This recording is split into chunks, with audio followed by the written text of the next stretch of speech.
couple in here that can talk extensively about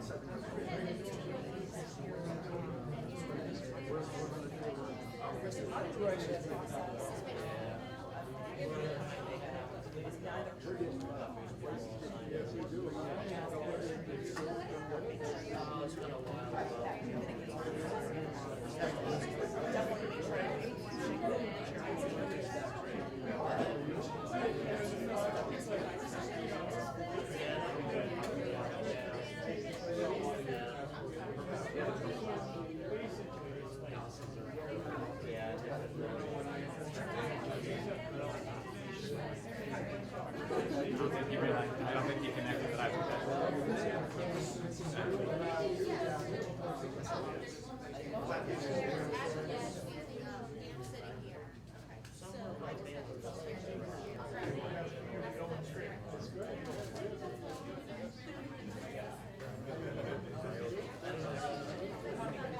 Chairman, this is Mr. DeRosier from California. I think you had a chance to meet Roy from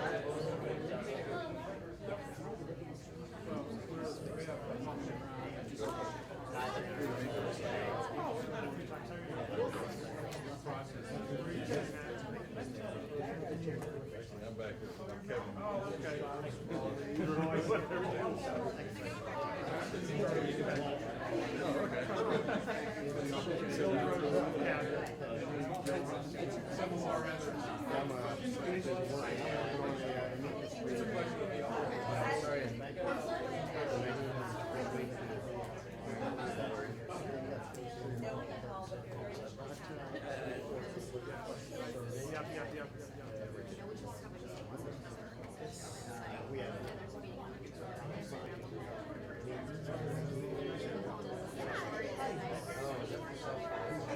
I'm Kevin.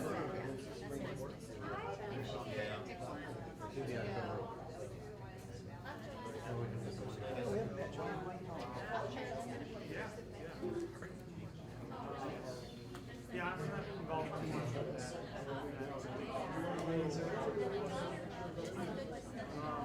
I think I haven't done my overview there. Yeah, I just have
well, no, just after the other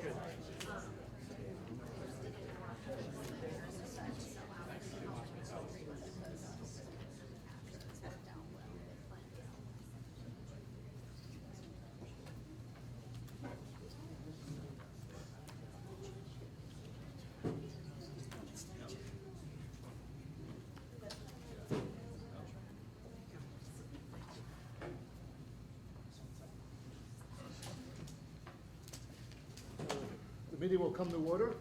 I would like to welcome And thank you all for joining our roundtable discussion today on FEMA's fracking ban, how anti-fracking policies are putting people and property at risk. I want to thank our participants for joining us, and for FEMA's Deputy Associate Administrator Wright for joining us here in Pennsylvania. You represent a wide range of knowledge and experience in mitigation, emergency management, risk management, and the oil and gas industry. So how is this roundtable going to work today? First, I will recognize our participants for 2 minutes each to tell us a little bit about yourself, your agency or your company, and your experience. We will then have an open discussion where I encourage all participants to speak up. I would like a free-flowing, open conversation. Let's start with introductions. Deputy Associate Administrator Wright. Good afternoon, and thank you for inviting us to join you today. My name is Roy Wright. I'm the Deputy Associate Administrator for Mitigation at FEMA, which means the work that we do particularly focused on reducing the risk to life and property across the nation is at the forefront of how I spend my time. So thank you for having us today. Thank you, Mr. Wright. Chief Full. Good afternoon, Congressman. My name is Bob Full. I'm the Chief Deputy Director for the Pennsylvania Emergency Management Agency. I want to thank you on behalf of the agency, Congressman and Director Cannon, for inviting us to be here this afternoon. We too have a similar mission, as well as all the other associated missions in regards to emergency management, preparation, response, recovery, mitigation, and so forth. And it's a full circle of activities. And again, we have an agency of approximately 200 employees and work around the clock to assist all 67 of our counties and our 2,600 municipalities in regards to all those things that it touched them during any type of disaster or emergency. Thank you, Chief. Director Desiak. Thank you. First of all, I'd like to thank everyone for being here today and so we can work through this matter and welcome you to Wyoming County. I'm the Emergency Management Director for Wyoming County. One of the things that we have done in the past and are still doing this is the actual mitigation, hazard mitigation for the county, and also signed up our municipalities to do that. We've been doing that over a number of years. We did it in 2009 and also 2011. So I really appreciate all of you being here so we can work through this situation and move forward. Right now, I'm stuck. Thank you. Mr. Green. Good afternoon. Thank you for the invitation to attend this afternoon. It's very wonderful to be here in this beautiful area. My name is Rich Green, and I work for ENBGL, which is an independent foundation based in Oslo, Norway. We have 16,000 staff in the U.S. We have a U.S. arm based in Houston. And our group primarily focuses on risk management in oil and gas, upstream, midstream, and downstream. Thank you, Mr. Green. Mr. Moody. I'm Kevin Moody. I'm General Counsel for the Pennsylvania Independent Oil and Gas Association. Our roots go back over 100 years, and our members are involved with conventional oil and gas operations as well as unconventional operations on public lands, private lands, all throughout Pennsylvania. And with me is our President and Executive Director, Lou D'Amico, sitting behind me in case you need some technical advice. He's also a petroleum engineer. And the purpose of our organization is to represent the interests of our members and to help ensure that they continue to do their business in a responsible, environmentally safe way. Thank you, Mr. Moody. Ms. Parker. Good afternoon. My name is Lauren Parker. I am a professional engineer licensed in Pennsylvania and West Virginia and hold a master's degree in engineering management. I'm a certified professional in erosion sediment control, stormwater quality, and in stormwater inspections. And my area of expertise is civil engineering,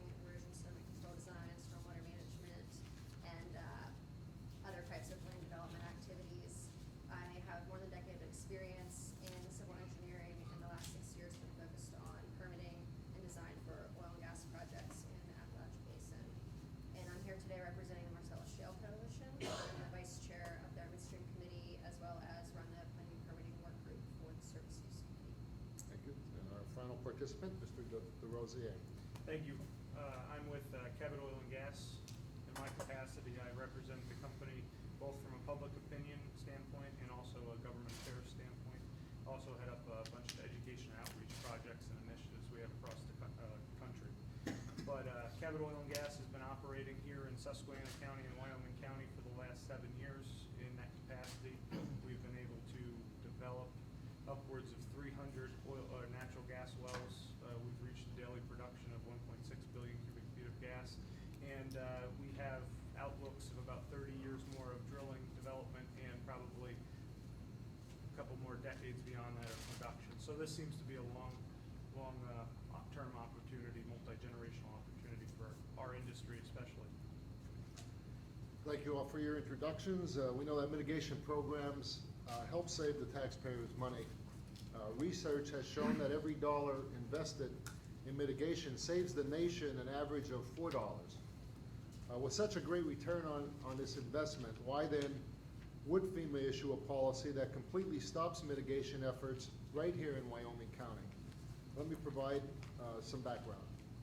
On May 5th, FEMA issued a new policy that bans fracking underneath any property purchased with FEMA mitigation funds. This policy directly impacts Pennsylvania today and will impact other states with homes at high risk of flooding. This policy makes states choose between removing a home from a floodplain or allowing fracking under the property.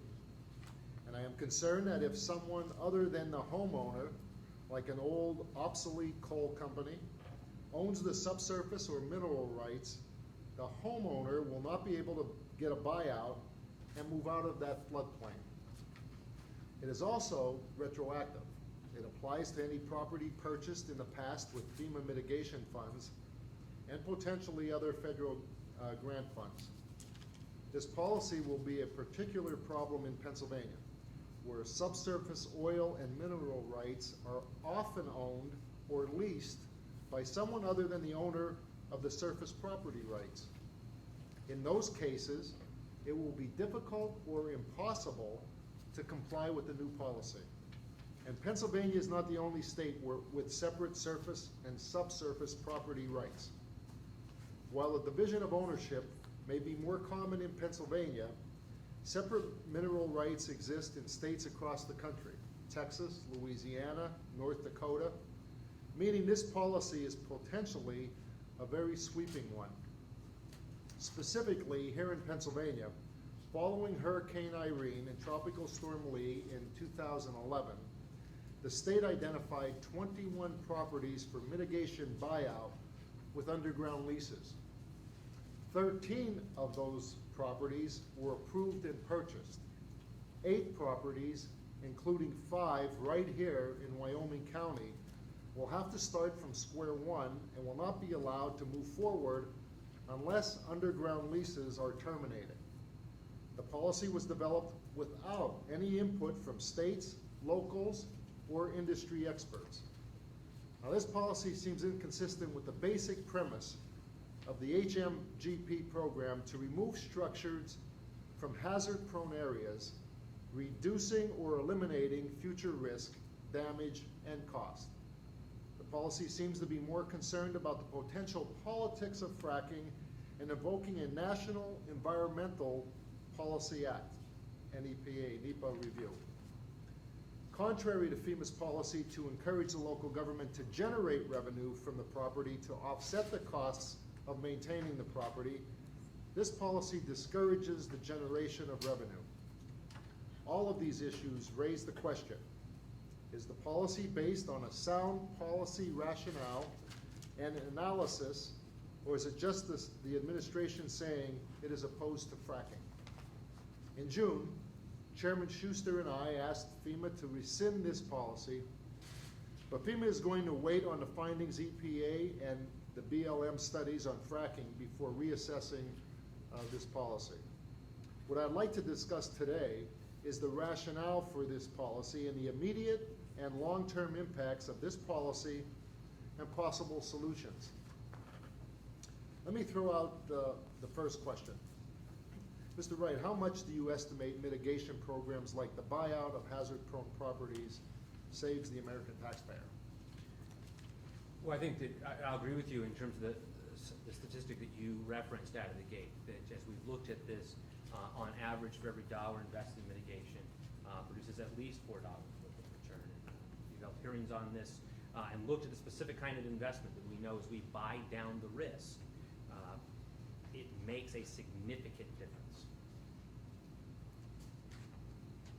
How much do you estimate that the mitigation programs like the buyout saves the American taxpayer? Well, I look at collectively at the amount of money that has flowed through the hazard mitigation grant program. It's been about $7 billion over the life of the program through that instrument, another $1 billion through that have flown through the pre-disaster mitigation program. So as we look collectively at those, we know exactly what those investments are, and we would estimate the kind of return on investment that you've described. FEMA's policy only bans fracking below the surface, even when there is no surface equipment or activity. Also, fracking is the only extraction mechanism targeted by this policy. Can you please explain to us FEMA's rationale and justification in a policy that bans activity that has no impact on surface flooding? So generally speaking, as we look at elements related to repetitive flooding for residential structures, and we begin to look at the kind of mitigation options that are in front of us, there really are three. We can elevate the structure, we can require that structure, or we can relocate that structure. And as the state of Pennsylvania, as well as Wyoming County has done, when you've done your hazard mitigation planning, you've explored all three of those options. When you take the acquisition option, there are specific provisions under the statute and the regs that lead us to the point by which there must be deed restrictions. It must be perpetually held for open space, as well as for the natural and beneficial functions of the floodplain is the language that is there. Anytime so when we come in and work with folks, and we're doing these acquisitions, working with an applicant or sub-applicant, the standard process is you must do the work to identify a clean title, surface and subsurface. Throughout much of time, the attention to that is the primary way to access the subsurface was through the surface, and people understood you cannot disturb the subsurface. And it hasn't just been for these kinds of pieces. We'll have times by which there's coal, there's limestone, there's a number of kinds of pieces that various minerals they want to extract. We require a clean title. And the dilemma has come for us as we deal with looking at that clean title and an allowance by which we would consider something other than that. It does require us to go through a NEPA review, the National Environmental Policy Act review. So if we're going to allow an activity on a given property or any element that is even connected to that property in terms of that title, and that would include the subsurface, we have to demonstrate it advances open space, it advances the natural and beneficial functions, and that as an agency we have considered the cumulative effects of whatever that activity is under the National Environmental Policy Act. Those are the pieces that we have to collectively do. In almost all of the circumstances where we deal with acquisitions, people are able to bring us clean titles. And for the vast majority of properties we've acquired in the state of Pennsylvania, they've been able to produce clean titles. And you mentioned in one of your remarks that to the degree that there's a dormant holding or interest that is there, particularly something that's more than 50 years old, we have laid out some things in our policies that an allowance to help people work through that. But to the degree that there is an active interest that is there that is known, it either needs to be extinguished if we want to acquire it, or we would begin to suggest that we look at one of the other mitigation options, including the elevation of that structure, so that that homeowner would not experience those kind of losses again. And again, I would like to encourage all of our participants to speak up throughout our discussion if they have anything they want to add or agree or disagree or raise a point during discussion, because I think that'll be the most beneficial to all of us here. when did FEMA choose to develop this policy? Why, not when? Why did FEMA choose to develop this policy without any input from state, local, or industry stakeholders? So there have been conversations that have gone on really over the at least for the last 2 years on this topic. People have known that we've been engaging in it and doing analysis of the policy. In terms of what is the best way through, I'll be really honest with you at the table. This has been difficult for us. We didn't come to this hastily nor easily, but we began to look at the elements of how we could look at those 3 dimensions: open space, natural and beneficial functions, and then the elements related to understanding that kind of cumulative effect of the activity that This we would is be, a demonstration of allowing. Wirecast. As we moved through that, kind of from a timeline perspective, there were some pieces that played out. Particularly, you mentioned Irene and Lee, and as those projects began to move forward in 2012, and by the time we got into the summer of 2013, it became clear to us that, given the information we had, this was becoming more difficult for us. And we had a policy under development, and we particularly went back and worked with FEMA and others and said, we want you to know this is in motion. This is a for us." demonstration of So this was not Wirecast. intended to surprise anyone. In fact, in some instances, we asked folks to literally hold on that project until we could provide a clear answer. One of the things that was very important to me when this policy was being done, Mr. Chairman, was to ensure that because we were bringing clarification we had not provided before, that we were not going to claw back. And so projects that had been obligated and pushed through to completion, that had gone through the standard authorization process from FEMA, we would not claw back, but rather would start from this This point. is a Because the demonstration projects that of are under Wirecast. consideration Going forward, you're going to have to meet these standards. And as you said, ultimately, we're waiting for some additional scientific information, and I'm sure that we'll get to more of that conversation on the second. But going back to my question, being that this was such a tough decision for FEMA to make and a policy to come up with, didn't they see any benefit in talking to states and locals and industry stakeholders to gather all the This information? is a and maybe demonstration something of that they haven't Wirecast. thought about before issuing a policy? What would be the harm?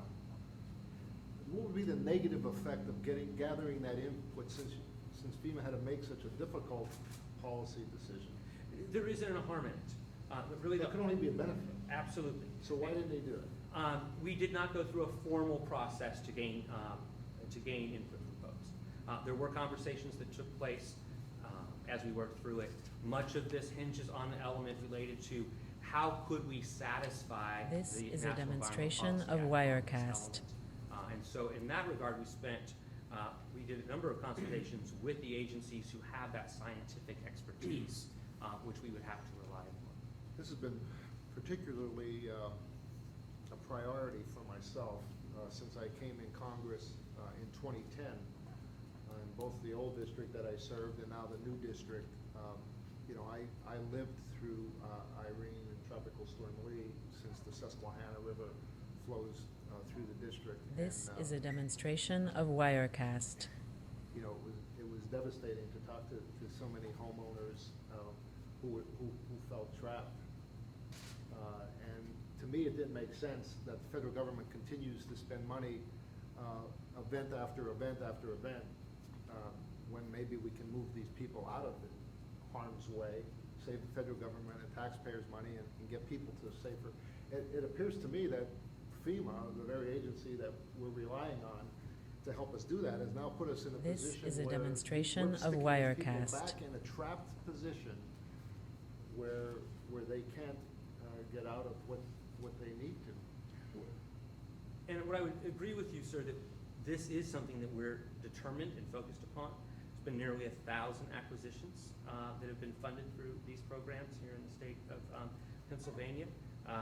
Just across Irene and Lee, 237 properties that are advancing. We have a small group of those for which this policy But can you is see in. how this policy can This actually is a reverse demonstration what of we're trying to do Wirecast. or talk about doing, how this policy could possibly, can you understand the point of how this policy can actually reverse? I can understand the sensitivity, absolutely, sir. What I will tell you is we continue to see properties that can move forward under the acquisition, and in places where that is not always going to be an option until we can have additional information brought to us by these scientific agencies. Mitigation options like This is a elevation or demonstration some of kind Wirecast. relocation, are probably going to be the best answer for those smaller set of properties. Mr. Green, can you talk to us about the risks involved in fracking operations, and then you and the representatives from the oil and gas industry can discuss techniques used to mitigate those risks? Yes, thank you, Mr. Chairman. Just generally, DNVGL has worked in identifying risks associated with fracking. We've published a recommended practice, which is available online free to anyone who'd like to download it. This is a demonstration of Wirecast. Obviously, when you talk about fracking risk in general, there's different ways that people interpret the word fracking risk. For us, when we look at risks within the oil field, risk is always defined as the consequence of something occurring times the frequency or the potential probability of something to occur, and so that's the total risk equation. And so you have the opportunity to work on either examining the probability. This is a demonstration of Wirecast. Studies, and or the consequence. And so there's benefit, I think, in chunking up the risks by the various activities. So when I was talking about fracking in general, for some people it's a cover-all term. But if you think about exploration, production activities, well pad activities, you can chunk up the risks into, say, surface activities and subsurface activities. This is a demonstration of Certainly there's the Wirecast. opportunity, for impact on surface impoundments for water flow back and produced water. Those that aren't in contained tanks, there's chemical storage issues on the surface. There's, of course, logistics, congestion, fuel. There are places for impacts from storm events, certainly, that folks have mitigated. Of course, the groundwater contamination potential. This on is the- a on the demonstration vertical. of Wirecast. We're doing studies as well as others, EPA and others, on the actual quantification of fracking risk in the subsurface, for example. So there's a lot of continuing work going on. But I guess our point is that from a structured analysis of risks, it's going to vary a little bit from play to play and from technique to technique.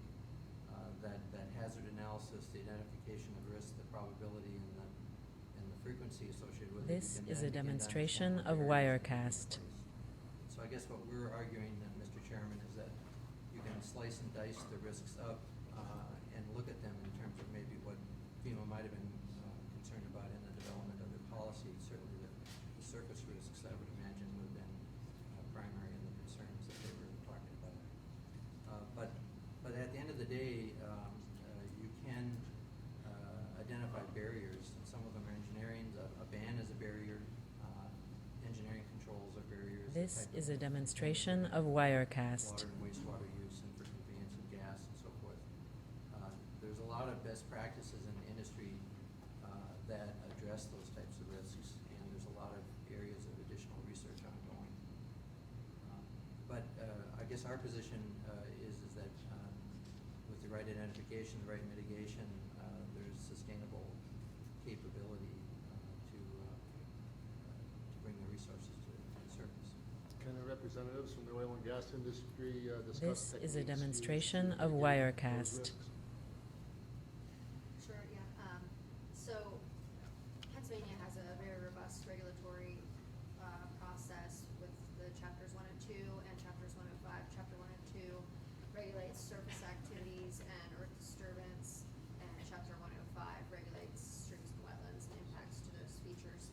So for the development of a well pad, there is a long due diligence process that the engineering firm as well as the industry go through. The geology. This is a geology demonstration standpoint, of Wirecast. features, streams and wetlands on the project, how can we get access to the location. So a lot of times there could be up to 2 years worth of due diligence process just to identify a good location for the well pad. Then further, you go through the design process and submit for your erosion control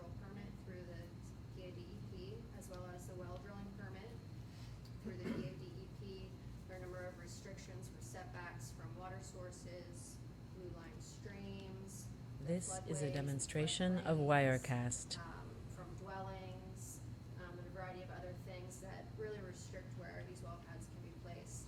Go through the permitting process, a number of best management practices Pennsylvania has, number of guidance documents, and, you know, there's a lot of time and effort spent into protecting the environment and health and safety of everyone around these locations. I'll jump up next. As an operator, we hold ourselves to a very high This is a standard, demonstration actually of above the standard Wirecast. set by the state and federal regulatory bodies. We abide by the Roselle Shale Coalition's best practices, and we're constantly looking to innovate and implement new technologies to continue further protecting not only the operation underneath the ground, but on the surface and everyone involved.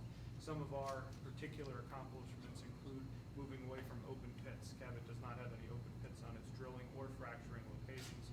All of our fluids are transferred through metal containers, through a very robust system. This is All a of the demonstration fluids that of come out the Wirecast. wellbore, whether they be the drill cuttings during the drill phase or the flowback fluids during the hydraulic fracturing phase, are all recycled in a very sophisticated manner. Additionally, Cabot has gone the extra mile to protect not only the environment around us, but also the air and everything we breathe. So we've implemented ways of using natural gas. We actually have connections to natural gas pipelines that allow us to offset our drilling rigs' use of diesel, and in some This cases, is our a hydraulic demonstration fracturing of use Wirecast. diesel, which has eliminated large quantities of having to store diesel fuel on sites. It's also cut down on the number of truck traffic that we need coming in and out of the sites. So logistically, we've improved significantly over the last few years, and we're constantly, again, looking for ways to innovate and continually move our process forward. Mr. Moody, Ms. Parker, and Mr. DeRosier, can you discuss the risks of methane and drinking water pollution, seismic This impacts, is a demonstration land of sedimentation, Wirecast. erosion, and subsidence and biological resource impacts which you have experienced from fracking operations? Yeah, so the impacts to downstream streams and wetlands and related to sedimentation caused by erosion on the site. Again, there's a number of guidance documents in Pennsylvania, very strict requirement. I brought some of the permit documents that we have to fill out. This is a So demonstration of no Wirecast. sediment lane runoff is allowed to leave these sites. So that, you know, we're not gonna have sedimentation off-site.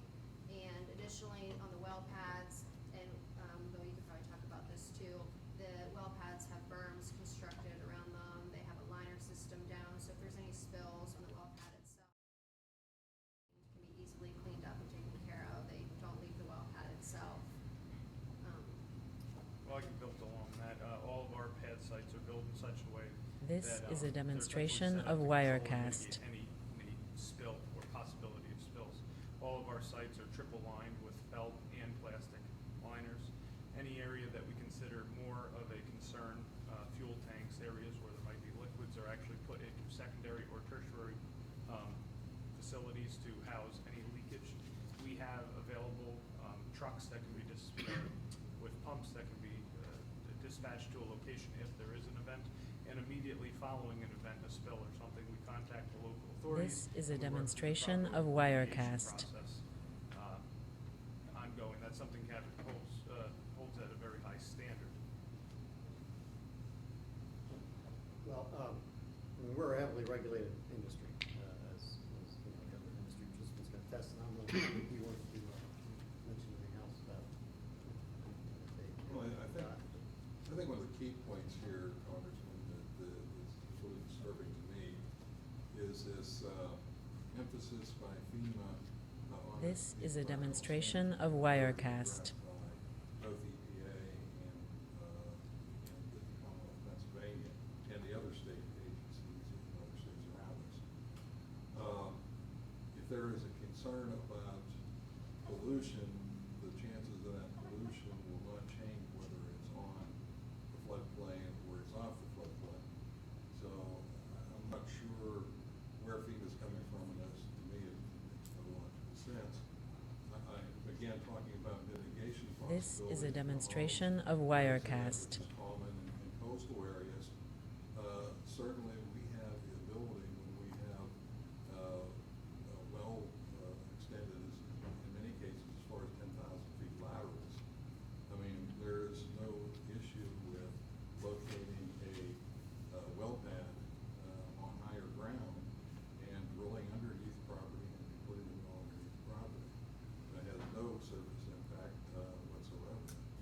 You know, I think that This is a demonstration demonstration of Wirecast. to demand the landowners to turn over that possibility of developing the resource, frankly, is a taking. I think that if they're going to do that, then they would owe that mitigation, that landowner or property owner, reimbursement for that. I think that's pretty much everything. Yeah, and I felt like, I'd just like to. This is a direct demonstration couple of questions to you, Wirecast. Because I want some clarification. I mean, you did say that, you know, you didn't engage in a formal public comment exercise, but from my understanding, you didn't really reach out to the industry at all. Industry wasn't involved, and so is it really more accurate to say when this wasn't a surprise to anyone, it was really not a surprise to the agency you were working with, but it was a surprise to the industry because the industry wasn't a participant?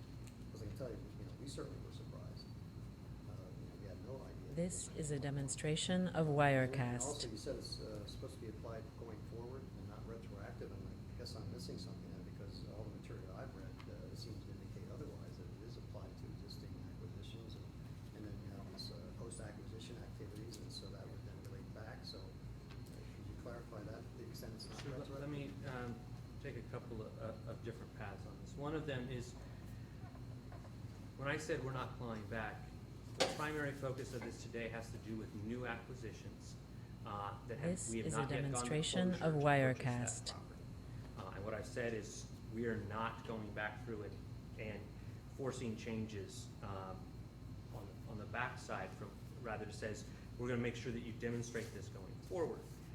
We have today, for all things going back, a deed restriction on every property that we acquire. And anytime someone wants to modify that deed restriction, they have to come to FEMA. And so if This is a someone has a deed demonstration of restriction, Wirecast. today, committed in perpetuity, and wanted us to release back to them those subsurface mineral rights, we would not do so under this policy. That part does extend back. Frankly, that had always been the case. This policy made that clear to folks. So we have an ongoing basis. You know, if you step a couple paces back from the particulars of this use, we work with folks. This is a Usually these demonstration of properties that we acquire Wirecast. are held by the municipality. There are exceptions to that rule, but generally they hold the title going forward. There's a requirement on an every 3-year recurring basis for the state, usually the State Emergency Management Agency, to come back and ensure that it continues to be compliant with the deed restriction, all the elements of the clean title. And so that remains the case going forward. I have people who would, they want to come This and is a build demonstration of something on the Wirecast. property. It's generally not going to be allowed because of how essentially we're trying to take people out of harm's way. And so I look at both of those elements just as what we did say, and I'll correct one of my earlier numbers. There's 518 properties for acquisition under Irene and Lee. There were these 24 particular ones that were in question, and some allowances to obligate had already gone forward on the first set of them. This is a And we weren't gonna go demonstration back of and change Wirecast. those. Those were done from a technical perspective. It says if someone wants to act on that right going forward, they would have to come back under the deed. But we look at those pieces, and I think to your point about industry consultation, we did not go through a formal process to consult with industry. I think as we look at the kind of elements that are required to do the environmental analysis, we will go through an open process down that line. This 'cause we'll is a have to make- demonstration we'll of have to go through Wirecast. that NEPA review in order to look at these elements as it goes forward. But I think the chairman was asking, that's kind of what I'm asking, granted, you didn't go through a formal process, but you didn't go through an informal process. So there was no engagement of the industry whatsoever, yet you seem to respond to chairman, that would be a good thing. So I'm having a little bit of trouble understanding how that is consistent. And I'm also having trouble with using the term policy to describe an absolute ban or prohibition on any activity as a policy, and that's generally This is a regulation. demonstration That's of one the Wirecast. issues we have with this is that this is really a regulation being, is disguised and being, described incorrectly and unlawfully as a policy. And when you just mentioned, well, we would not do this, we won't do that, this is prohibited, and this is not policy language. Well, the elements related to the clean title is in regulation and has been for a long time. So that went through a full rulemaking process. I think as we deal with the elements This related is a to demonstration of bagging and directional Wirecast. drilling, those are things that our program had not had to encounter in the past. When someone was talking directly about service disturbances, we've been very clear about that. We've been very clear that clean title is required. And the kind of growth of the industry as it deals with various kinds of directional drilling really came to the fore for us over the last couple of This years. is a demonstration of Well, you Wirecast. recommended, but it's actually in your policy and this, I think your regulations, it's clear title as opposed to clean title. And I think if you ask any title attorneys, that's something that's maybe not even attainable. There could always be a cloud of title, somewhere, and especially when you talk about severed mineral rights and service rights. In your policy regulations, at least recognize that, and we talk about 50 years, it goes back 50 years, and you can't find the owners, well, then maybe there'll be an exception. This is a demonstration of Wirecast. But just so, I think that the chairman mentioned this earlier in his remarks too, and I think it's in your response to the question and answers. If a surface owner really would be powerless in this, have really no, powerless to have the property acquired if the mineral owner is not going to release the surface from the lease. Is that correct? In those instances, if we're dealing with a property, a structure that has had repetitive losses, This we is would a look at some of the demonstration other, of mitigation Wirecast. options that we have. And so as I look at other places in the country, when I go to places like Louisiana and the like, their preferred mitigation strategy is elevation of the structure. We can look at the practicalities of that and understand those elements, but what I'm committed to do is ensure that we're addressing that loss of life and property. We absolutely want to see that reduced. We don't want to see people left in harm's way. This is a To demonstration that of end, I've got to do it in Wirecast. a way that is compliant with both the Stafford Act as well as the National Environmental Policy Act. We look forward to the additional data that will be provided to us by EPA, Department of Energy, and the Bureau of Land Management, and the opportunity we'll have to reconsider this policy when we have that information available to us. Mr. Thesia, can you explain to us how this policy is prohibiting the buyout of flood-prone properties right here in Wyoming County? Thank you, Mr. Chairman. I sure can. This we're in is the a process demonstration right now of Wirecast. Mitigating properties as we speak. We have approximately 22 properties that are underway. Approximately 10 of them have been already completed, seeded, and they are now open space properties. So, Mr. Wright, we thank FEMA for that, and we thank you for the hard work. I don't think anybody realizes the amount of effort that goes from the local to the state to the federal government to make this happen. So thank you. They're not simple transactions. No, they're not simple transactions. We're gonna go ahead and change from surface rights to subsurface rights. Go back to the gas companies and ask them to change the leases from surface to subsurface. And we did that. In fact, I have 3 of them right here that says gas lease properly amended to release all surface right operations. Cleared 5/29/2013. I'm afraid to spend the money because now we have this policy that says we, because of fracking, cannot go ahead and proceed with the hazard mitigation. We right now need to have some direction here of what to do and how to get these mitigated. Today, yesterday, this was the final policy, final draft of the policy. Within the policy, it says, generally, are not authorized to use property. FEMA generally will not approve these properties. HMA properties generally cannot be encumbered. I'm confused, what do I do? You know, what does the word generally mean? Moving forward, I have the money. We're set. We're ready to go, but I don't want you to come back to me and say, hey, you owe us $457,000. So right now, where we stand, we cannot complete our hazard mitigation plan. We cannot move forward until this is clarified. I am not going back to my county commissioners and say, hey, I need $450,000 because we messed up and spent it and now FEMA wants it back. I won't do that. I won't do that. I won't do that. I'm trying to figure out how we change the rules as we went. Like, the rule was, okay, we're gonna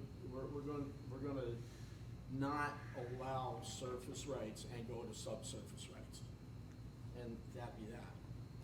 The question that I originally asked was, if the lease is changed and it's for subsurface rights, and an individual says, you know what, I want to give up my property, I will go through the buyout process, and then I want to hold my mineral rights, which is legal in the state of Pennsylvania.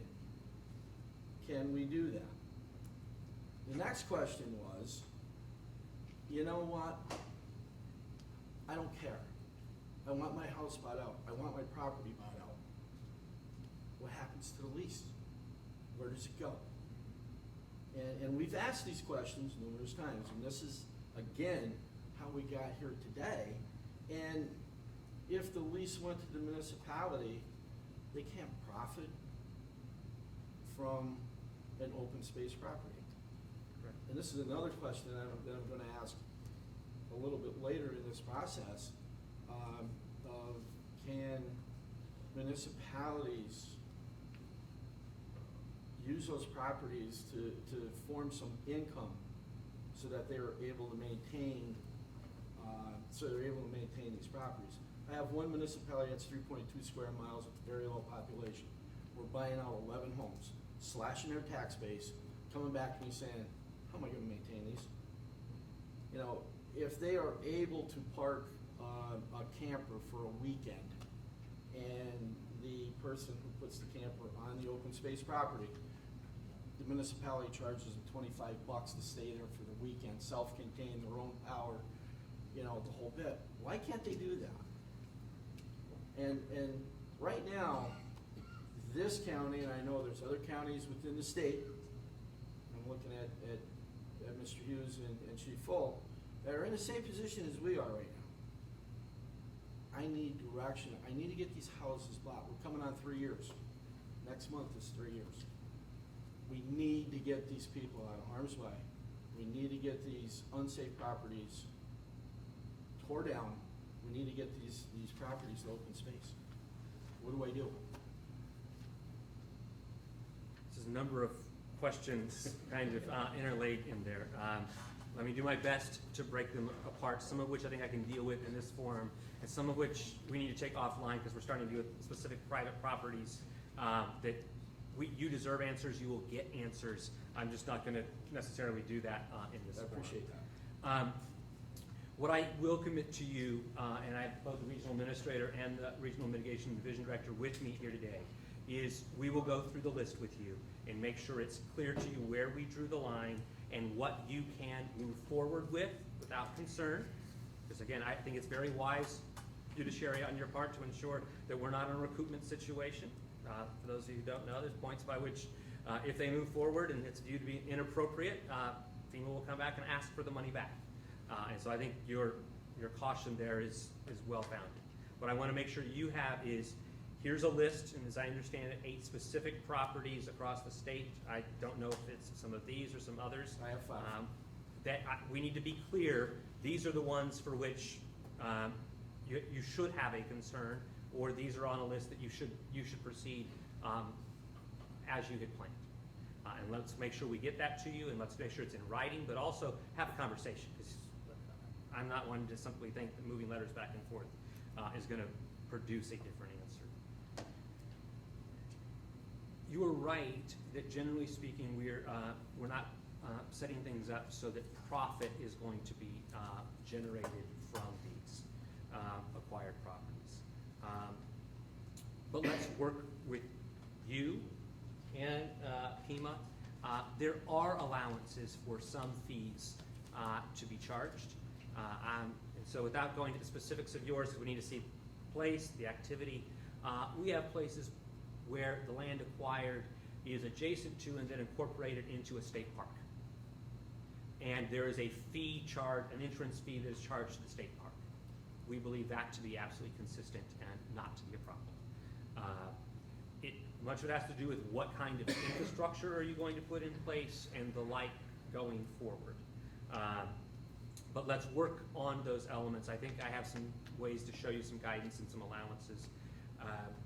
Will they make back the lost tax revenue? I wouldn't imagine even what the scenario you're describing to me works in that way.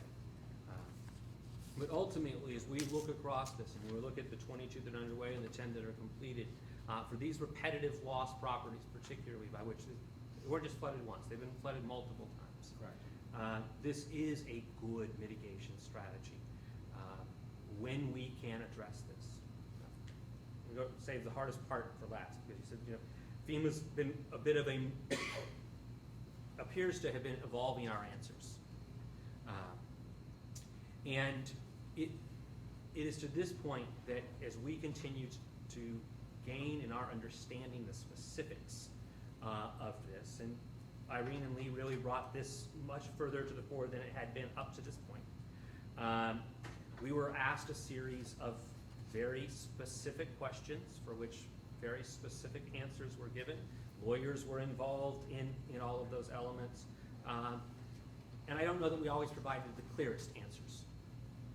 And it is really that drove us to the point that says, what we do need to do is ensure that as we're working with the state agencies and as that flows down, it is clear where we stand today. And so this policy from May 5th was our attempt to do that. You hit the term generally. And in the policy, we outline the statutory and regulatory thresholds that we are trying to address. At a programmatic level, I cannot sufficiently answer the question open space, natural beneficial functions, and NEPA cumulative effects. It is imaginable to me that someone could. And so when you read the policy and it says generally, that is the opening that says there's someone could provide us that information. Someone may have the study as it deals with those properties to say, we've done this analysis, we have that information. And the policy, because it is simply a tearing off of the regs, the regulations and the statutes, opens up the space by which we would need to entertain that information. We would need to see it and see how that plays out. I can't make that determination. I don't know what kind of information we brought to the table. But that language that softens it a bit is because I can't imagine a way by which someone would bring us additional information that would require us to consider. And I think, again, need to have this conversation maybe offline, but I have 5 people right now that are expecting buyouts because we made the policy to switch from surface rates to subsurface rates. That there are 5 people here, and there's so many stories that are connected to these situations. Like one is needs the money to buy another house that she's renting. Another one is, you know, in order to move forward, paying a mortgage, so the mortgage doesn't foreclose, and yet paying rent on a house. I mean, I know you've heard the stories, I know the state has heard the stories, the state has heard the stories from myself, but these are 5 people here that we got the green light to go, and let's go get these houses bought out, and now I've put the red light back on because of this policy. So let's, offline, let's look specifically at those properties. Let's give you some clarity on that. And ultimately be able to come to a decision. Says either we, yes or no, we can use the Hazard Mitigation Grant Program dollars for this. And if not HMGP, because of the provisions that are attached with it, are there other ways by which we could address the mitigation of those properties? Well, Mr. Wright, just so I make sure I understand this, so you're saying that with respect to these 5 properties, it is conceivable, you know, because of the use of the word generally in the policy, that you know, that the property owners could demonstrate that the you know, acquisition by FEMA of these properties, you know, with reserving, you know, the right to do the hydraulic fracturing and horizontal directional drilling, would be compatible with the open space requirements. That's the way I read the policy. Generally, we should be able to do this. So I would particularly point you to issues related to what we would have to do as part of an environmental review. And there are a number of people in the room that are experts on NEPA, but we would have to look at its impact on drinking water, or water supply, on ecological impacts. All of that is part of it from a cumulative effect that would have to be examined. Once those data are brought to the table, we absolutely would look at that. Would it address these 5 properties? Again, without the specifics in front of me, I cannot give you a definitive answer. Chief Full, would you say that this policy has undermined the mitigation goals of the state? Mr. Chairman, I would say yes. And I would say, I'd like to caveat it in a couple different fashions and look at it from 2 perspectives. First off, this policy as it came out and its impact in what we were trying to accomplish with Irene and Lee. First, take the opportunity to say our relationship with FEMA has been very, very good. They have been embedded with us through all these disasters and so forth, and they have worked with us side by side and provided us an awful lot of guidance. We follow the rules at the Commonwealth. We're very familiar with the Stafford Act. We carry the CFR. Our chief counsel is here today, has her CFR with her today, and we generally know the rules. I use the term generally, and here we go. Because maybe there's a rule that we don't know. How this particular policy was enacted when we first heard about it right after, and we received a briefing from Mr. Wright from the national level, as well as our regional administrator and her office staff, provided us a briefing on this. We were very concerned from the moment it was announced to us about the impact on the Commonwealth. We have always been faced with mitigation. There's been a wonderful amount of mitigation that's taken place across the Commonwealth, probably over the last couple decades. You know, almost 1,500, 2,000 properties have been taken up. In the most recent storms, it's already been said, maybe close to 1,000. 500, actually 544 as I got sitting in front of me from Irene and Lee. And that's all positive. That's good things for our residents and so forth. But what happened with this policy is it was implemented like overnight, or just like this is the policy.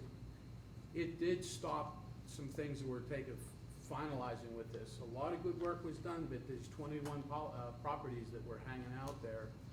We have people that are out there right now and that are still suffering the effects from the disaster that took place 3 years ago. And they're being impacted. There may be some in the audience here, I don't know, but as the director here has already mentioned, they were stopped dead. We actually have people within this. It's the have and have not. If you got in early, you got it approved. And we have some of the same language, some of the same, the exact same circumstances, and they were approved. And they were bought, they're gone and everything. When the policy was first mentioned to us, it was like we're working on a policy, but we're stopped. I almost, and it's disrespectful to say, I almost wish that we would have ordered our people until we have something written. We should keep on going and try to get the rest of them into the system as soon as possible because they're ready to go.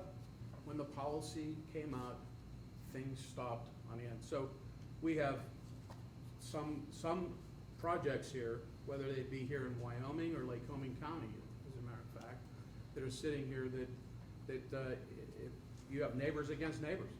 You got it, you didn't, on same circumstances. So that was one of the first things.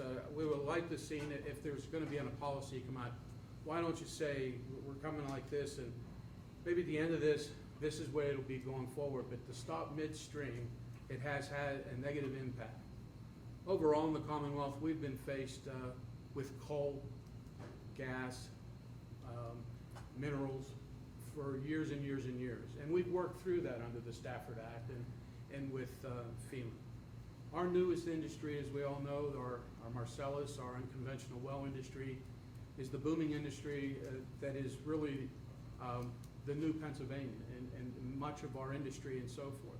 We have it under so many homes and so many areas of the Commonwealth, the Southwest, the northern tier, even in the central part of Pennsylvania here, and they continue to develop and identify even more sources. We see going forward that this is going to present a unique challenge for us in regards to, we understand, we've worked very closely with our Department of Environmental Protection. We're not environmental engineers and so forth, but we're confident, our government's confident that we're doing the things that we think are necessary to ensure that the industry is a safe in practice. We have, whether it be Act 13 in Pennsylvania, whether it's Act 9, the Emergency Planning Act and so forth, which we've implemented where we set with the industry, the coalition and so forth, to develop emergency plans for all these facilities, these sites, set up the standards again to where they are. We at the Commonwealth level has worked really hard to ensure that the industry is as safe as it possibly can for our residents.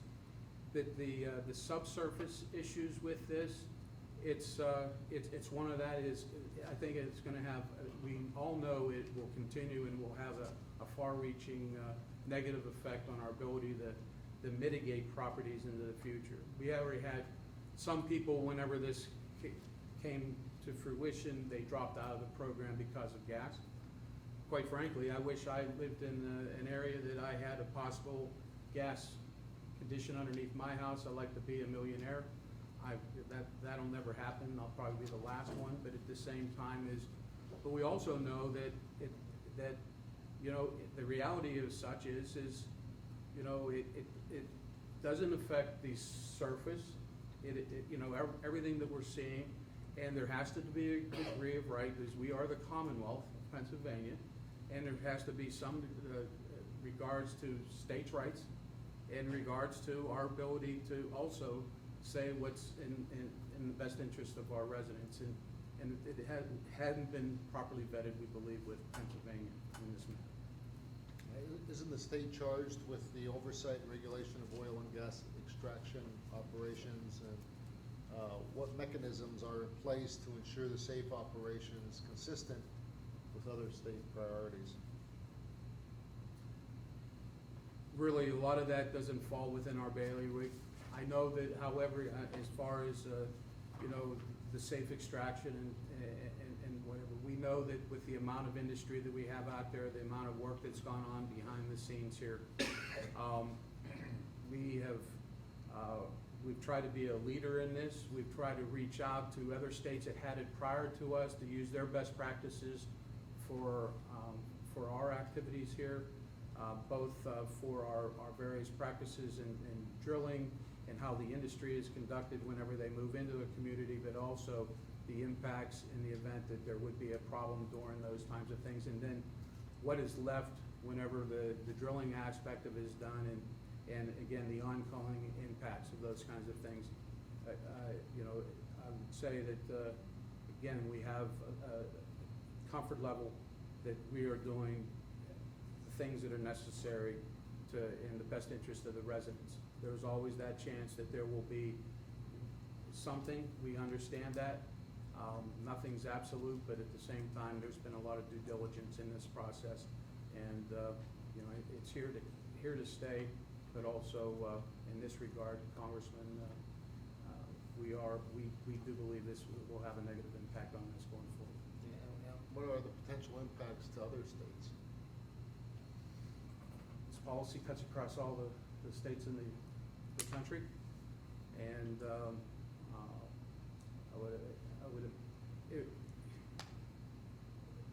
I can say that when we were going down this road, when we first had this indication, what we were having difficulty in dealing with is we weren't the first to have well drilling in Pennsylvania, especially the high pressure or the Marcellus or unconventional well. We've had gas in this state over the years and years and years from the beginning of time. We're very familiar with natural gas, but unconventional well technology is relatively new. Every time that we asked, what do they do in some of the other states, what do they do? I mean, Texas, Louisiana, Oklahoma, all these folks have been doing this for a long time. And every time we went, well, what do they do? And we never, I'll be honest with you, we never really got an answer that was satisfactory. It was almost like we were treating as our own entity, and we weren't afforded, well, what do they do in Oklahoma? So, but what do they do in another state? So quite frankly, I can't tell you directly what would be, what's impact going to be on the other states, but primarily in this regard, we've always been treated as our own entity, and generally when we have asked, what do they do in other places, it's more or less, we're dealing with Pennsylvania, period. Mr. Green, can you talk about what potential impacts are to other states? Well, I can maybe more indirectly, Mr. Chairman. You know, there are a lot of initiatives going on with the Marcellus Coalition, Center for Sustainable Shale Development here in Pennsylvania, Appalachian Group. In terms of best practices, there's strong state coalitions, stronger out there that are working to harmonize, at least on the environmental health and safety side of things. I'm not able to speak so much to the emergency management side that Mr. Cole was talking about. But there are so many of those best practices going on, and in many respects, because of the broad breadth of what's happening in unconventionals right now, we can imagine that individual groups have individual needs or focus points. And but there are a lot of best practices in legacy states like Texas, where there's been a lot of oil and gas. The unconventional side is more or less regulated in the old legacy oil and gas regulatory frame. In some of the states where it's a little bit more nascent, say in Colorado or in Illinois, for example, there's more specific state regulations that are arising in California. But one of the things that's clear to me, at least from where I sit, is that there's not a lot of dialogue going on.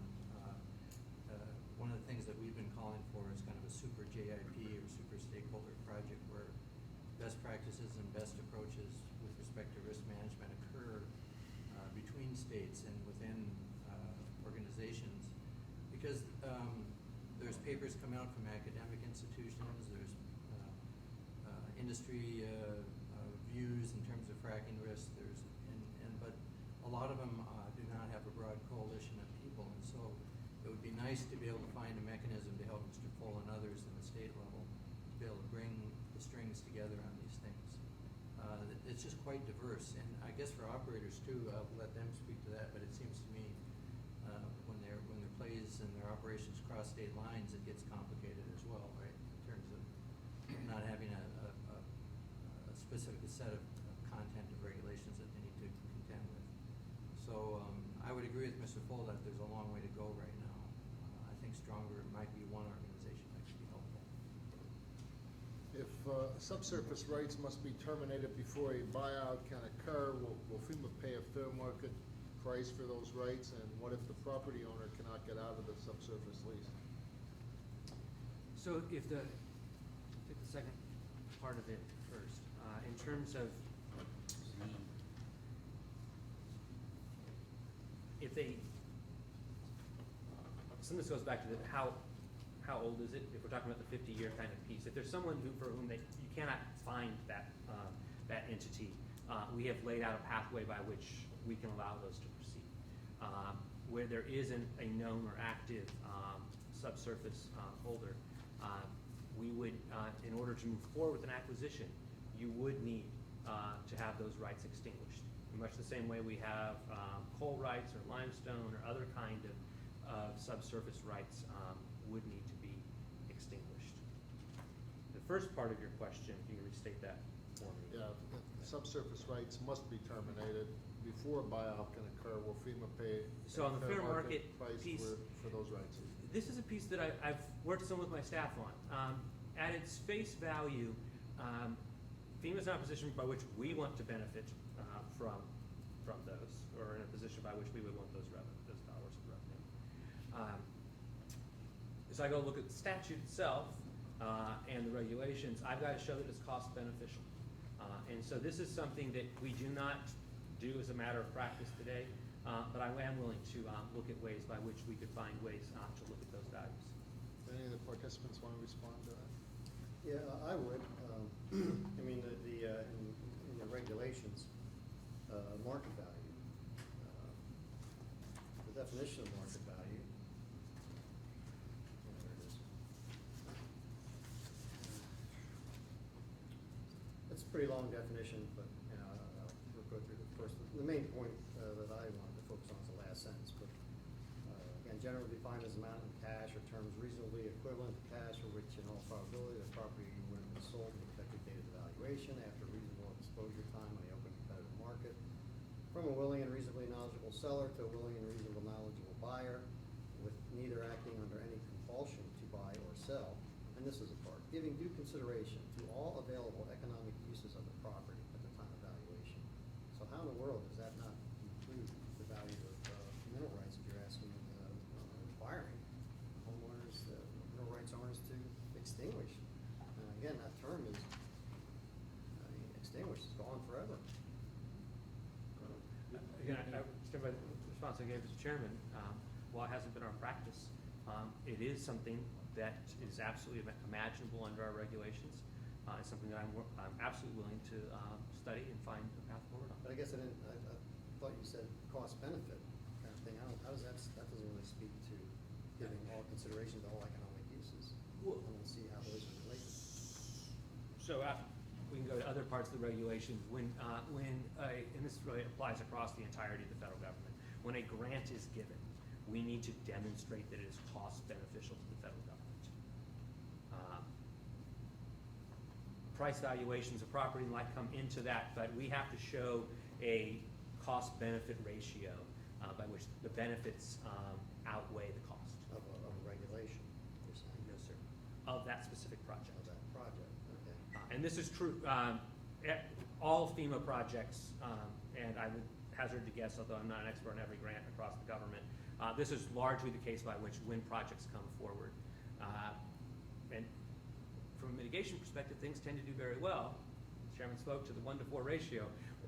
We don't struggle with many of these things in demonstrating that it's cost beneficial, but there is an upward kind of cap in terms of what is imagined there based on how we can do those economic calculations. So if I understand what you're saying, the cost-benefit analysis could result in determination that it's not appropriate to consider all the economic uses and to make that the fair market value. In determining the fair market value, it's not appropriate because it's not consistent with the cost-benefit analysis.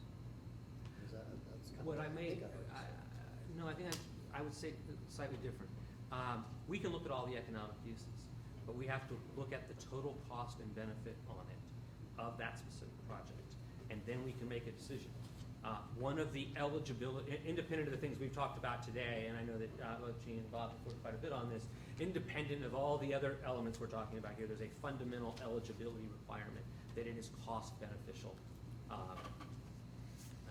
that it meets that threshold. All right, so say the fair market value of, the subsurface rights would be, say it's $1 million, but, the cost benefit analysis would indicate that, you could pay me $50,000, then that would be the fair So see if I can try to boil a rather complex piece down. We would look at the kind of damages that we're trying to mitigate against. So if you're looking at if a flooding event occurs on that land, what kind of damages would we expect? And we would be looking to demonstrate that the costs of whatever action we do, whether it's elevate, acquire, relocate, are less than the benefit. Usually it's going to be the loss that's avoided. And so I'm leery about hypotheticals, but if you decide the subsurface is worth $1 million and the built structure is worth $50,000, we would, to do a simple cost benefit, we assume that in order to pay for that whole amount, you'd have to build in an assumption that it's going to flood 20 times before you actually got to the point by which you have made it cost beneficial. That's all. So that's, when we talk about the cost benefit, that's what we mean. Stasiak, do you think that people here in Wyoming County are concerned about not being paid for their full property rights? I do. However, when there were folks that made decisions not to go with the program because they were not being offered enough money to buy the rights out, and they made that decision. There are other people that obviously have leases and are saying, you know what, I need to get out of this problem. I am ready. Please get me out of this flood zone. I need to move on, and that's where we stand today.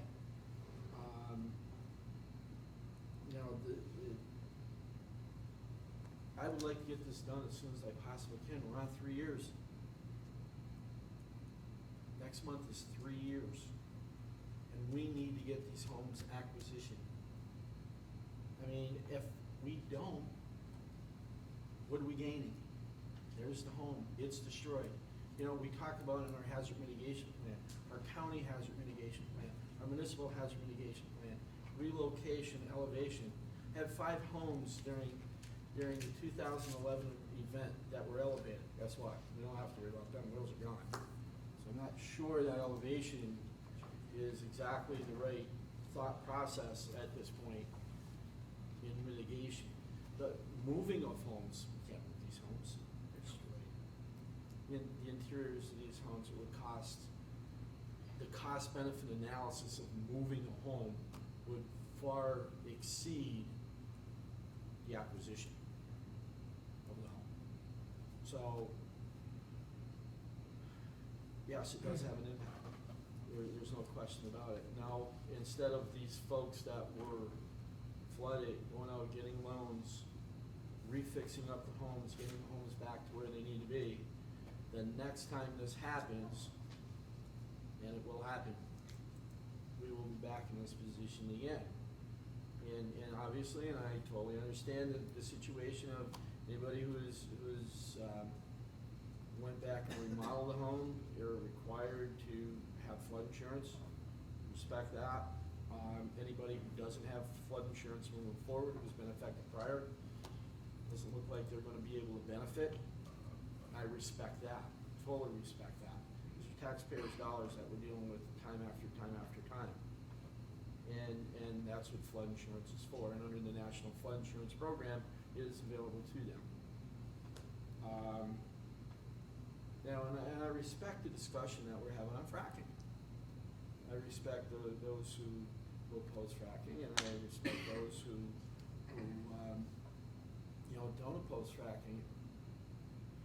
We, as an agency, as Wyoming County Emergency Management, our mission is to protect the health, safety, and well-being of the residents of Wyoming County. When we have incidents with fracking, with frack water being transported, we respond to those incidents. We have tankers that roll over, residual waste on the truck. We have a procedure, we have those processes in front of us to deal with that. We have the equipment to deal with that. Chief Fall, I had him nervous for quite a while here about 2 years ago when we had a well blowout. and had frac water at 4,000 PSI being exhausted into the atmosphere, and we were able to contain that with help of the industry, and we lost approximately 100 gallon off the site. We have those emergency operation plans in our back pocket to go deal with that. And you know, I hope the residents of Wyoming County understand that we do take that seriously. We're there, and we will respond to it. I really need to get this resolved. I have people's lives that are just hanging out there now that they don't know what they're doing next. And, you know, to have a policy of, you know, fracking stopping us from this when there are already properties that are acquired before this policy took effect. I think these people deserve that ability to go ahead and fall under the acquisition program, and as Chief Full said, you know, moving forward, the next disaster, we gotta make sure we have clear titles. We gotta make sure that if there's a lease, and I don't know how the industry is gonna be about, you know, I have a gas lease. My property is flooded. You know, I'm going back to the industry and saying, hey, you know what? My house has been flooded, and I need you to terminate this lease. How's that gonna work? You know, I have a lease for $10,000 over 10 years. I'm 5 years into the lease. Do I owe them back $5,000? Where's that gonna go? I don't know. Yeah, like this, I mean, I think it's pretty obvious in this situation, you know, the leaseholder, and what does the operator care, the driller care? I mean, what's his incentive to give up that lease? Who's paying for that? Well, and I wanna mention too that the well pad can still be constructed on the property adjacent the flooded out property. So I'm not sure what risk could be being mitigated by not allowing the horizontal drilling and fracking beneath that property when the well pad could be built on the adjacent property and the operator will just drill around that property. So everyone around them will benefit from getting the royalties, except that piece of property. Yeah, I mean, I'm not sure if that was considered. Are there bridges through some, you know, these areas, and open space areas or anything, or roads or anything? No? Can you respond to Ms. Parker's? So, Yeah, I'm sorry, it's the same, basically the same question. I mean, there's no service impacts. And doesn't the piping go for thousands of feet Yeah, sometimes? as we mentioned, go out 2 miles. You can go out 2 miles, so here you have something, and then you're drawing from 2 miles away. That's longer than. The access made. Mr. Chairman, I'd like to add one more thing on there before you respond. As an industry, we have a long history here in the Commonwealth of working underneath public-owned lands and preserving open space. And as an industry, we also have, albeit a newer relationship with conservancies and groups that are focused on preserving open space and open space land. Whether it's us going underneath them or operating close to them but not touching their surface, we've been able to establish great relationships with these open space land contingents, these groups, and even the Commonwealth of Pennsylvania. So I think the evidence is there that these relationships do exist and can exist beneficially for all parties involved.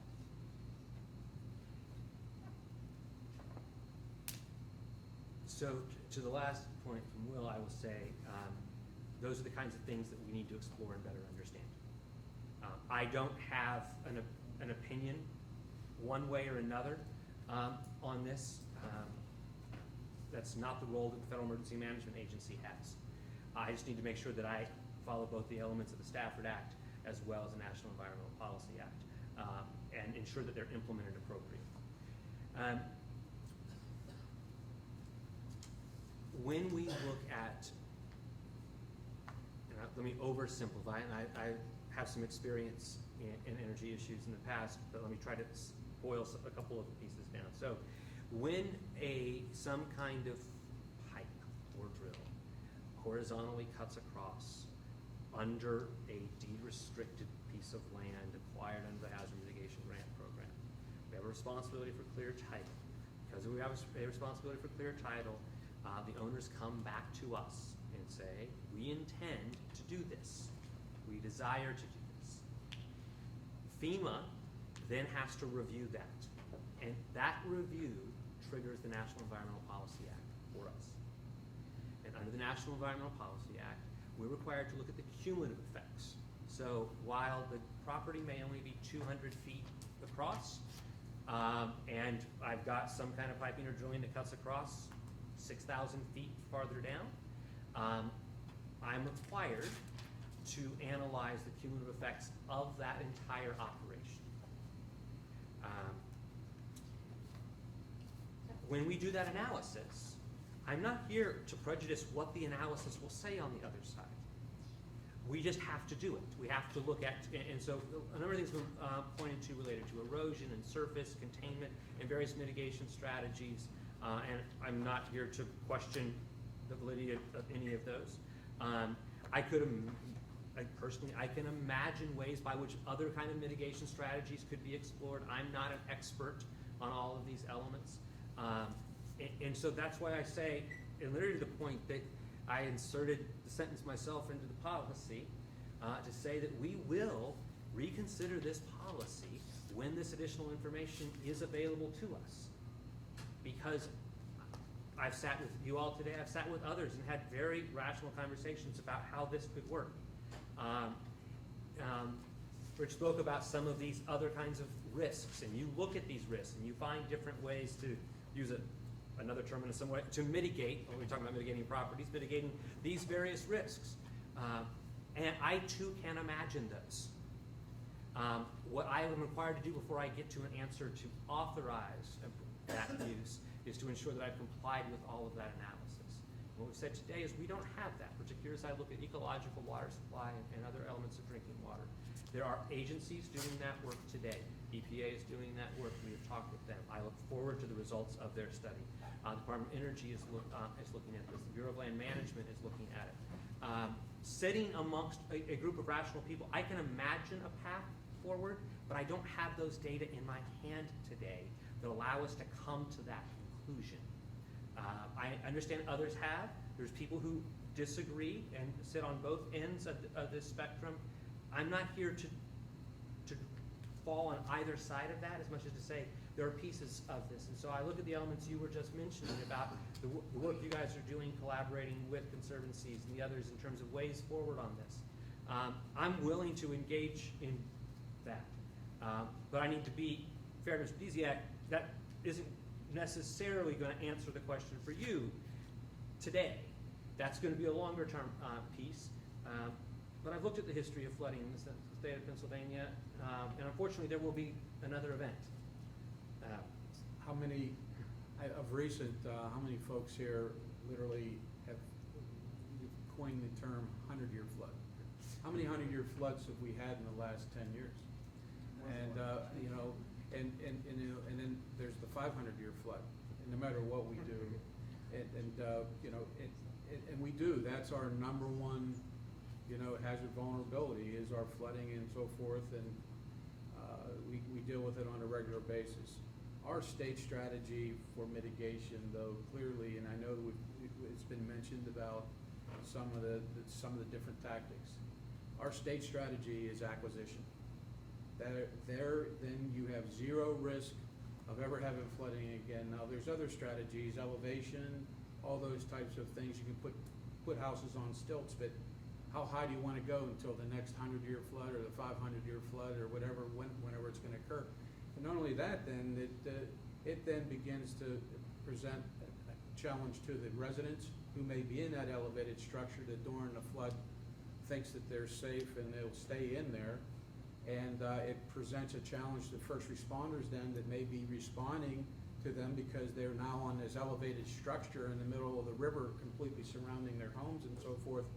And really, we consider that to be not acceptable risk based on, again, the acquisition model, which is, again, presents the zero risk.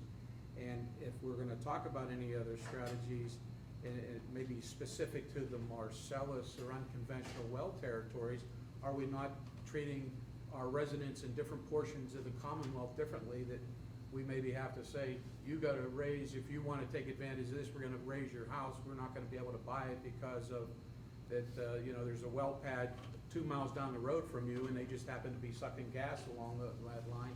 So we're gonna raise you up, versus the other part of the Commonwealth that don't have gas, they get bought out and clear titled and things along those lines. That's a problem we have, here in the Commonwealth, and what we wanna do is, obviously, wanna treat everybody as fairly and give everyone the same opportunity. Are there any solutions or compromises that help us address these challenges?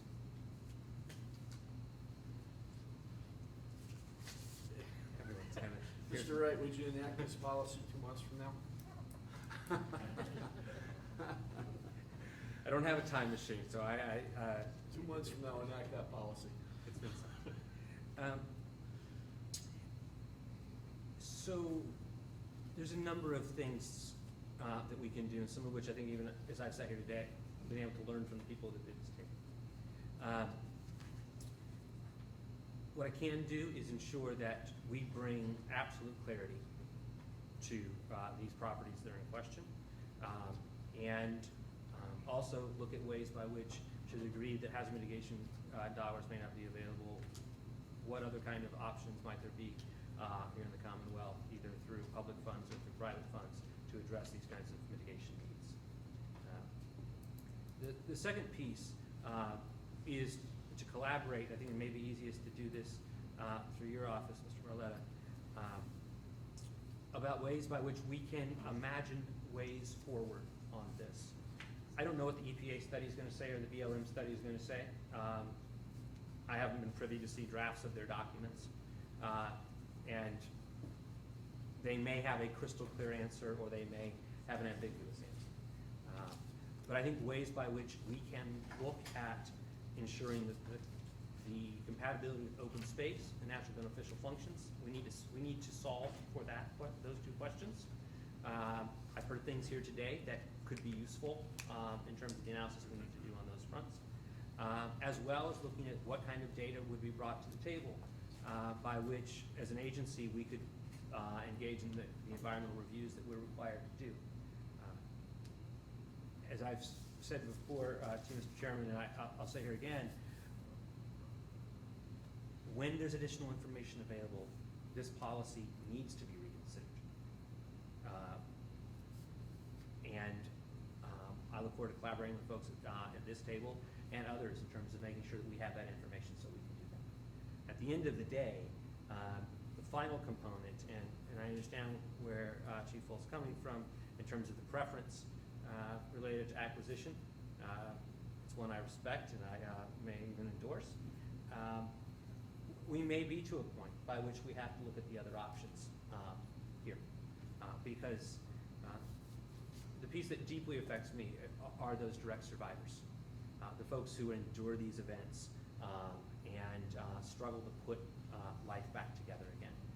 And if not this instrument to mitigate, what other options can we bring to the table? And it is our job to do that. That's something we need to do in collaboration with FEMA and the folks in the state here. Well, I hope we can all agree with the importance of mitigation and how important the buyout program is to the flood-prone areas, particularly in a state like Pennsylvania. Can I get a commitment from FEMA to work with us on solutions to this policy issue and to work with my constituents here in Wyoming County, as well as others in the state of Pennsylvania, to make sure that good mitigation projects are able to move forward? Absolutely, yes. This policy has significant impact right here in Pennsylvania and will impact other areas across the country. If we can no longer purchase properties that repeatedly flood, these properties will remain a burden on the American taxpayer and will require more and more assistance with each and every disaster. I'd like to thank all of you again for taking time out of your busy schedules to be part of this very important roundtable. If no one has anything further to add, this roundtable is concluded. Mr. Chairman, I have I'd like to address your last question about is there a way for compromise or a solution, going forward. I would say that there is,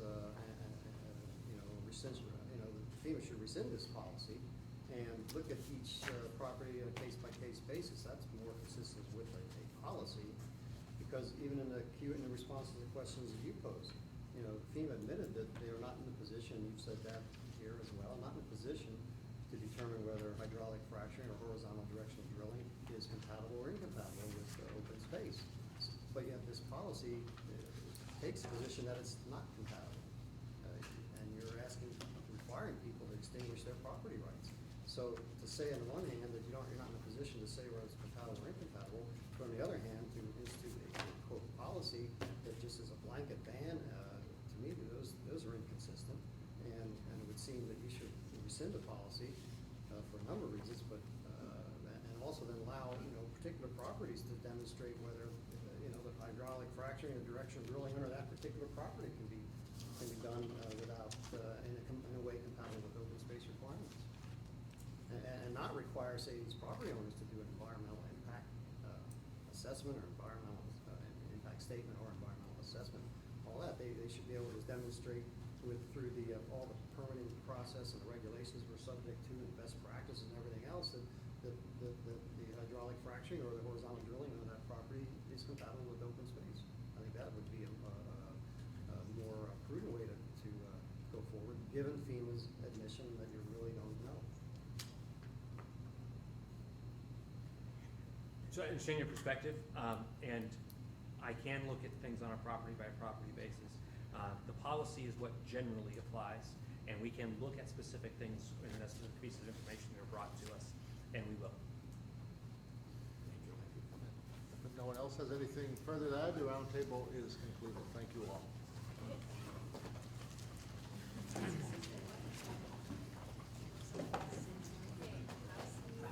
Thank you.